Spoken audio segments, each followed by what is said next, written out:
Yeah, I mean, honestly, the way that we started this game was almost more of an indie approach. I mean, it was really Michel and a small group of artists and engineers, and he basically brought together some artists that he really, really liked, and they weren't even in the video game industry. They were just artists he liked to work with, and he was saying, okay, how can I take this awesome 2D hand-drawn art and animate it and put it into a game? And that's how this whole thing was born. And he, got frustrated with the current technology where you were sort of, stuck to the engine, and you could only create so much with what the engine had. And he wanted to just kind of break that mold and just say, look, if somebody drew something cool, I want to put that in a game. And he's even taken it to the level where his little kids have drawn characters, and he's scanned them in, put them into the game, and then animated them. I mean, it's that easy, and so it's a pretty cool process. And that's why we have that art style. That's why we have that look and feel.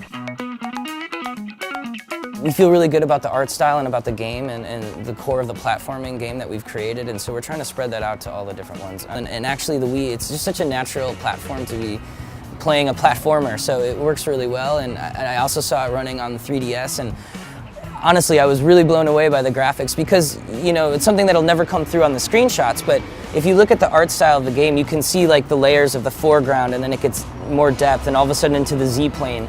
Now and you can see that on the HD versions, but when you see it on the 3DS, you really can see the foreground, and you can kind of tell, where Rayman is on the place on the screen, and the platforms stick out a little bit more, and it's really cool the way it comes out. We look at all the big platformers, Mario and Donkey Kong and all these things. I mean, they're great games, and we're trying to make a great game too. So you're always going to look at the competition, but I think also for Michel, it was just a big thing for him to go back to the roots of Rayman and go back to the first couple Rayman games and say, like, what was it about those games? Let's recapture that. Of course, Rayman, like every other platformer, went 3D for a while, but now we're going back to the 2D. And so looking back at what's at the core, what's at the heart. That's why we're back to Origins. We're really going back to the core of Rayman.